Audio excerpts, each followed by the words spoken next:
Bon, je suppose que les vacances sont passées très vite. L'avant-saison également. Là, ça y est, vous entrez dans le vif du sujet avec un premier défi XXL.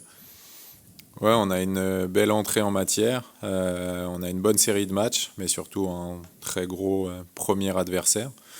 Donc c'est bien, on va pouvoir rapidement prendre la température de cette Ligue 1, ou plutôt du haut tableau de la Ligue 1 et de ce qu'on devra améliorer pour pouvoir bien figurer dans ce championnat. Qu'est-ce que tu as tiré comme enseignement et peut-être même comme certitude de ces 5 semaines de préparation et ces 5 test matchs? Je pense que maintenant on a tactiquement un peu plus de repères et de certitudes qu'on a pu l'avoir au même moment de la saison passée. On a encore pas mal de travail technique à corriger et surtout de poids offensif, mais c'est un devoir de tout le monde. Donc voilà, réussir à ne pas être non plus trop focalisé simplement sur le travail tactique et aussi réussir offensivement à beaucoup plus peser. Si aujourd'hui on dit que tu n'es pas encore totalement servi en termes de qualité et peut-être même de quantité aussi, est-ce qu'on est loin de la vérité? On aimerait avoir des ajustements dans notre effectif, c'est vrai, mais on a aussi conscience que c'est très difficile, très délicat et on travaille avec les joueurs présents et on se donnera les moyens de réussir avec les joueurs présents si malheureusement on ne peut pas ajuster cet effectif. De ton côté, il n'y a pas d'impatience quant à l'arrivée d'un nouvel attaquant? Ça semble impératif, ça semble peut-être même urgent. Ce serait mieux, bien évidemment, ce serait mieux. On l'a vu la saison passée, quand on a pu ajuster, c'était mieux. Mais je pense qu'on a un état d'esprit aujourd'hui qui peut nous permettre de réussir, même si on doit rester avec ce groupe jusqu'à la fin. La différence entre le hack de la saison dernière et le hack d'aujourd'hui, est-ce qu'il y a des différences? Est-ce qu'il y a une différence? Non, je ne pense pas qu'il y ait de très grosses différences, si ce n'est, j'ai vraiment envie d'appuyer sur l'état d'esprit de ce groupe qui, depuis le début, s'est rapidement mis au travail et est très à l'écoute, très travailleur. Donc c'est vraiment très plaisant pour nous de diriger un groupe comme ça. Il y a moins de désir de départ et même si des départs peut y avoir, en tout cas il n'y a aucune ressentie de la part des joueurs. Donc sincèrement c'est un groupe agréable. Qu'est-ce que peuvent apporter les recrues? Il y a quand même pas mal de joueurs que nous, on ne connaissait pas. Hein. On parle notamment du japonais Seko, qu'on ne connaissait pas. Namli, on ne connaissait pas. Samata, on ne connaissait pas. Qu'est-ce que peuvent apporter ces joueurs-là?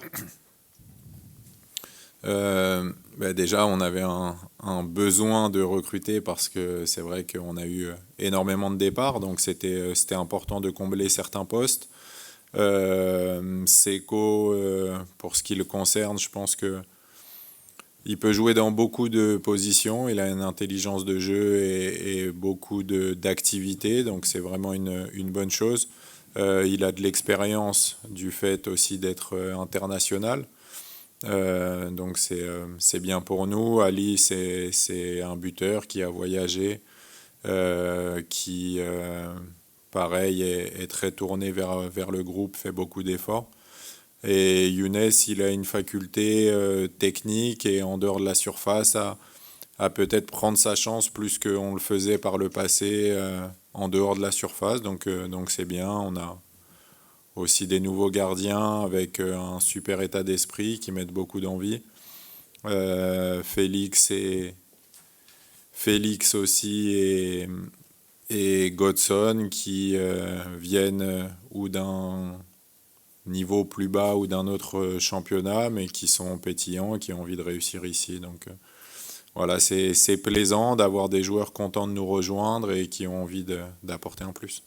Et ce groupe, tu le prépares d'ores et déjà à 10 mois de rude combat, où tu penses que le hack peut peut-être faire partie des belles surprises de la saison à venir? Il y a toujours ce qu'on veut, ce qu'on peut, ce qu'on espère, bien évidemment. On espère toujours être la bonne surprise, mais je pense qu'on est beaucoup dans ce cas-là. En tout cas, c'est l'ambition qu'on doit avoir, sans rêver, mais voilà, simplement croire en nous, parce que j'ai déjà lu qu'il n'y en avait pas beaucoup, vu qu'on fait déjà partie de ces équipes qui vont descendre d'après les statistiques. Donc, nous, on doit y croire jusqu'au bout, on doit être dans cette bataille et surtout, on doit gratter chaque point que l'on peut. C'est ce qui est important, c'est ce qui fait la différence et c'est ce qui nous permettra de prendre confiance, mais surtout pas dévier de ce qu'on veut mettre en place, même dans les moments difficiles. Bonjour Didier. La saison dernière avait été très éprouvante. Elle a fini avec un joli feu d'artifice. Est-ce que tu peux me raconter comment tu as coupé sur les jours, les semaines qu'on suivi cette dernière journée? Est-ce que tu as totalement coupé avec le foot? Est-ce que tu as continué à regarder? Est-ce que tu peux me raconter tout ça? J'ai pas eu trop le choix de couper parce que j'avais des soucis personnels à régler. Donc oui, j'ai coupé. Ce qui m'a pas réellement permis de réaliser. Et c'est plus en se replongeant dans le travail que on a vu tout ce qu'on avait pu faire sur cette fin de saison. Après, le foot, quand on aime ça, c'est très dur de couper. Et le moindre match qui passe à la télé, on le regarde. Donc voilà, mais c'était plus en qualité de passionné qu'en professionnel. Et au vu de la dureté de la saison passée, avec quel sentiment tu abordes cette saison? Avec de l'excitation, un peu de stress? Quel sentiment vous prédomine? Non, de l'excitation, parce que ça reste un métier fabuleux, ça reste un sport fantastique et des émotions incroyables. Donc on peut que avoir envie de vivre ces moments. C'est comme la rentrée des classes, tout le monde est toujours content et c'est peut-être parfois par la suite que ça se complique, mais non, beaucoup d'excitation avant ce début de championnat. Je reviens encore à l'année dernière, mais tu avais dû attendre presque le mercato d'hiver pour mettre ton plan de jeu en place. Il y a un système à 4 avec l'arrivée de Manga en sentinelle. Est-ce qu'aujourd'hui, tu as les joueurs, l'effectif pour mettre le plan de jeu que tu souhaites, ou tu pourrais être contraint de repasser sur une défense à 3 parce qu'il y a encore des manques? Je pense qu'on va encore devoir s'adapter, tâtonner et trouver la meilleure solution possible. Après, comme je le dis, là, ce qui est plaisant, c'est que c'est un groupe vraiment très à l'écoute et à qui on peut demander parfois des choses différentes. Donc on va surtout essayer d'être le plus compétitif possible avec les joueurs qu'on a à disposition. Et si on doit s'adapter, on s'adaptera, mais les joueurs sont vraiment ouverts à cette idée. On fait référence aussi au match de samedi. Vous parliez d'Ali Samata. Je ne suis pas sûr qu'il ait encore les capacités de débuter le match. Est-ce que du coup, comme la saison dernière, Issa est parti pour dépanner, mais peut-être avec un degré de confiance supérieur et puis d'autres bagages footballistiques par rapport à ce qu'il a prouvé, notamment sur le dernier tiers de saison, où c'est votre homme fort sur le front offensif? C'est une possibilité. Après, c'est aussi notre unique buteur sur cette préparation. Mais non, je suis. C'est pour ça que je dis que je suis vraiment content de comment Ali a géré cette arrivée et ce qui nous permet aujourd'hui de se poser des questions. Après, il y a toujours d'autres éventualités aussi que Issa, parce que c'est vrai qu'on perd un peu son côté créatif sur le côté gauche, donc on n'est pas encore arrêté sur une idée précise. Enfin, si je le suis, mais je vous le dirai pas, pardon. Je vais pas vous mentir, question. Non, mais c'était... mais c'est une possibilité de voir Issa démarrer en pointe.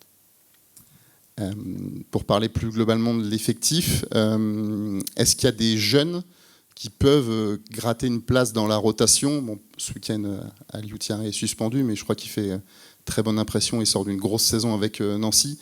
J'ai vu que Simon et Bonnog étaient titulaires sur le dernier match de prépa. On parle du poste de 9 qui est peut-être pas totalement pourvu en attendant qu'Ali Samata soit à 100%. On a vu Élysée, on a aussi Noam aussi pendant la prépa. Est-ce qu'il y a des jeunes, eux ou d'autres, qui peuvent gratter du temps de jeu sur votre rotation en fait? L'idée, c'était vraiment de créer un groupe qui permette d'avoir des jeunes dans cette rotation et de leur donner du temps de jeu et de leur permettre de s'exprimer. Donc c'est pour ça qu'on a aussi réduit le nombre de joueurs. C'était pour mettre en avant aussi le travail de nos formateurs. Sur cette préparation, ils ont bien travaillé. On voit qu'il y a encore des manques, et ce qui est normal, mais leur permettre de gratter du temps de jeu petit à petit va permettre de réguler tout ça. Aujourd'hui, malheureusement, ils en ont pris une petite ce matin, parce que le plus dur quand on est jeune, c'est de rester concentré tout le temps et de toujours se remettre en question. Donc c'est le travail et le cap qu'ils ont à franchir pour gratter du temps de jeu avec nous. Mais il y a une forte possibilité, oui, pour que certains intègrent très rapidement l'équipe. Et juste, vous disiez ce matin, ils en ont pris une petite. Je voulais aborder la question de l'état d'esprit. J'ai regardé, je pense comme tout le monde, le film qu'a réalisé le club sur la course au maintien. Et donc vos nombreuses interventions dans les vestiaires, où à la fin de saison, vous insistez beaucoup, en tout cas c'est l'accent qui est mis dessus, sur l'état d'esprit. Vous en avez parlé aussi beaucoup dans les conférences de presse. Est-ce que il y a l'héritage, même si le groupe il a changé, est-ce qu'il y a cet héritage d'état d'esprit que vous avez retrouvé dès le début de saison, ou c'est quelque chose qu'on doit quand même malgré tout reconstruire, comme on reconstruit un 11, comme on bâtit des automatismes?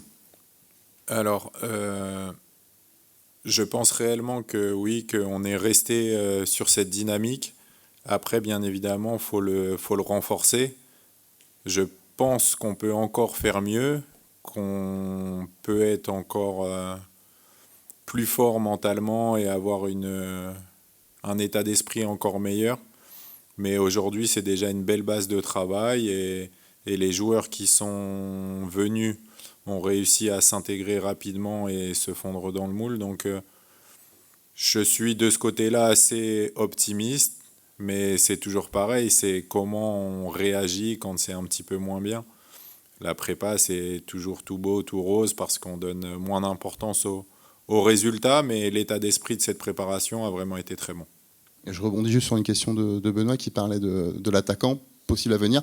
Vous estimez que c'est le poste à renforcer en priorité, ou si je vous parle de milieu de terrain, notamment avec le départ de Junior, ou vous allez me dire les deux, peut-être dans un monde parfait, mais si vous aviez une priorité à renforcer dans votre effectif? C'est toujours difficile. Déjà, l'arrivée d'Ali nous permet de voir les choses un peu différemment, mais aussi ne pas lui mettre trop de pression et en faire l'unique attaquant. Donc c'est compliqué. Après, au milieu, on aimerait ce joueur capable de faire ce qu'a réalisé Junior sur cette deuxième partie de saison. Mais en même temps, on a aussi des joueurs qui sont très bien adaptés et qui peuvent, même si c'est avec des profils différents, essayer de remplir ce rôle.